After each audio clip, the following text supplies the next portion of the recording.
Bonjour à tous, je suis ravie de vous retrouver dans cette nouvelle vidéo où je vais vous montrer comment je réalise un coloriage mystère à l'acrylique. Dans un premier temps, je vous montre les différentes étapes avec des speed coloring et ensuite je vous montre le résultat fini avec les points importants à retenir. C'est parti! Comme vous me l'avez demandé, je vais commencer un coloriage avec vous afin de vous montrer comment je colorie à l'acrylique. Avant de continuer, n'hésitez pas à me suivre sur mon compte Instagram, je mets régulièrement des nuanciers de coloriage mystère que j'ai réalisés à l'acrylique. Alors j'ai pas encore mis tous mes coloriages, mais petit à petit je les rajoute.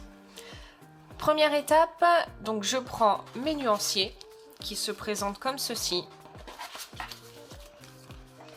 Donc là on a mes nuanciers de Tuli et ici mon nuancier des Guangna. Donc je prends mes nuanciers à côté de moi. Je prends un petit cahier de brouillon et un mouchoir qui a déjà bien servi comme vous pouvez le voir. Choisir les couleurs est quelque chose que je déteste faire, alors pour pas être dégoûtée, en général je choisis mes couleurs au fur et à mesure que je colorie en fait. Par exemple, pour ce coloriage là, j'ai déjà choisi le 2, le 3, le D, le E, le F et le H. Donc je vais commencer par colorier ces couleurs-là. Deuxième étape, la mise en couleur. Je débute toujours par les couleurs les plus claires. Donc par rapport aux couleurs que j'ai choisies, je vais commencer par les teintes les plus claires. Et je fais toujours les contours noirs à la fin, une fois que j'ai fini ma mise en couleur sur une zone précise. Je fais toujours 2 couches à l'acrylique, mais je le fais au fur et à mesure de ma mise en couleur. Ici, je vais donc commencer par cette zone-là. Je prends donc mon feutre 3, qui est le 25 des South. Donc là, on est sur un Tuli. Donc je le secoue et j'entends pas la bille. Donc les Tulis sont dotés d'une bille et il faut faire extrêmement attention à ce que vous entendiez la bille quand vous secouez le feutre, car c'est elle qui permet de bien mélanger la peinture. Si la bille est collée, que vous ne l'entendez pas bouger, la peinture va mal se mélanger. Hop, ça y est, j'ai réussi à décoller la bille. Donc je secoue, je secoue. Et une fois que mon feutre est bien secoué, je viens le tester sur mon papier de brouillon. Donc là, je vois que ma couleur n'est pas du tout homogène. C'est que le feutre n'est pas assez bien mélangé. Donc je continue. Hop. Voilà, c'est déjà beaucoup mieux. Vous voyez la différence de couleur ? Je sais pas si on va bien voir. Hop, j'amorce un petit peu parce que je trouve qu'il coule pas assez. Voilà, là ça me semble bien.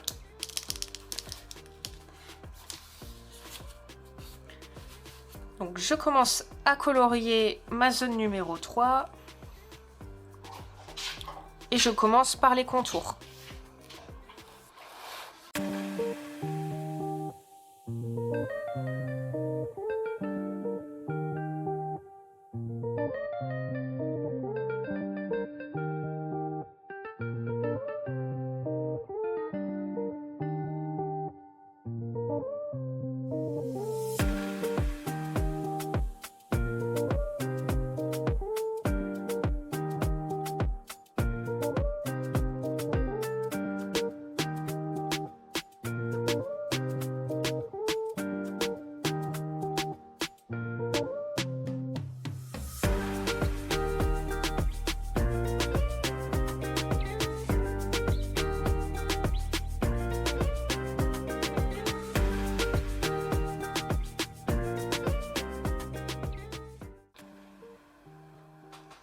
Voilà, donc là vous pouvez voir, je pense que cette partie-là est beaucoup plus foncée que les autres zones.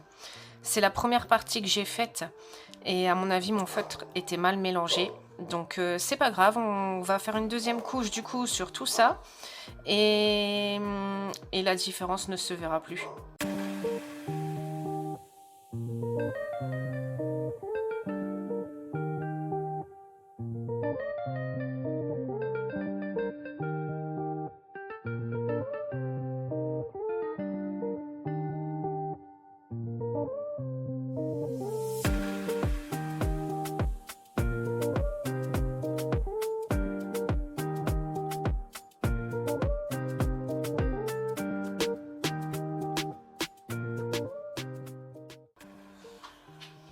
Et voilà, ma deuxième couche est terminée.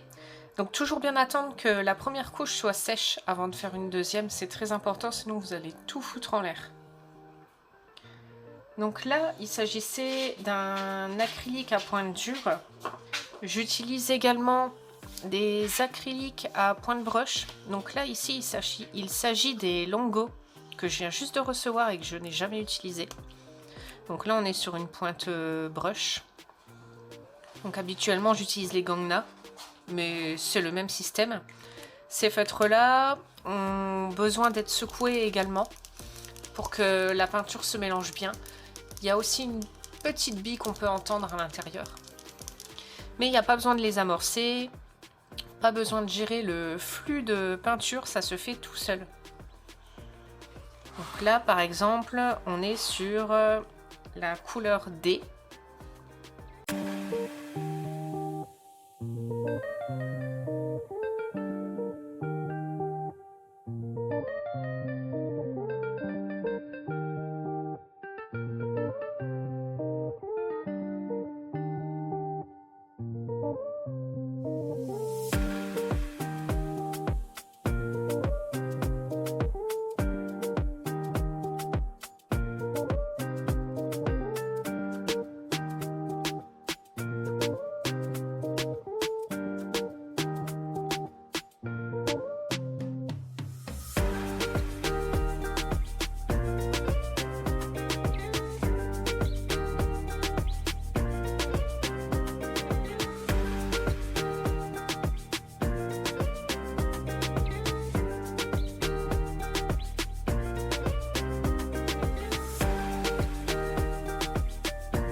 Et voilà, on se retrouve pour le résultat de mon colo.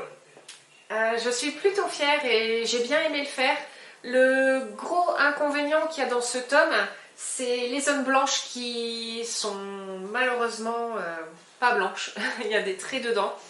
Donc bon, ça gâche un petit peu le résultat final, mais le résultat est quand même vraiment sympathique.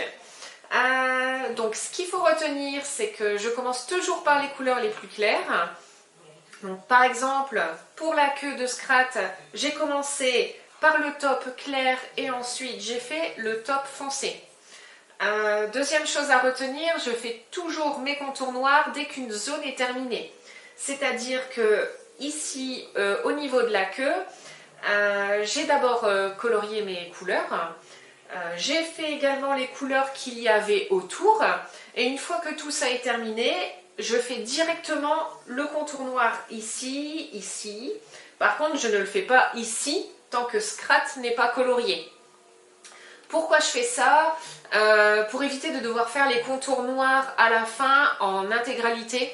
Ça peut être un peu chiant à colorier en faisant tout d'un coup. Donc j'aime bien le faire zone par zone et en plus on voit le coloriage se dessiner petit à petit et je trouve ça vraiment sympathique.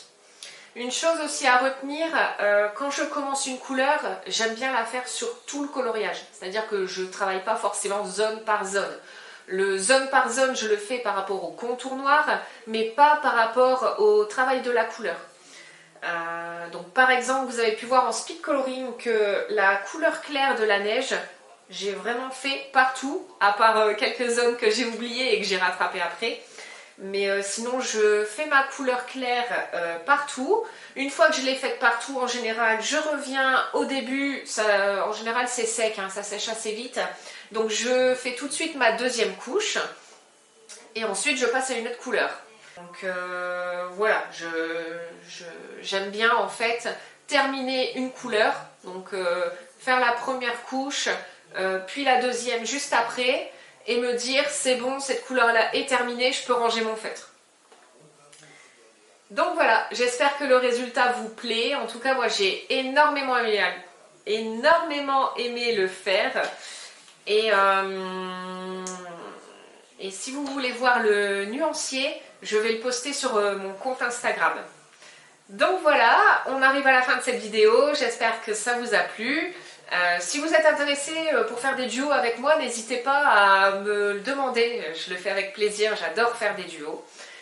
Également, si vous voulez voir d'autres sujets en vidéo, n'hésitez pas à laisser un commentaire. Et puis on se retrouve pour une prochaine vidéo. Salut!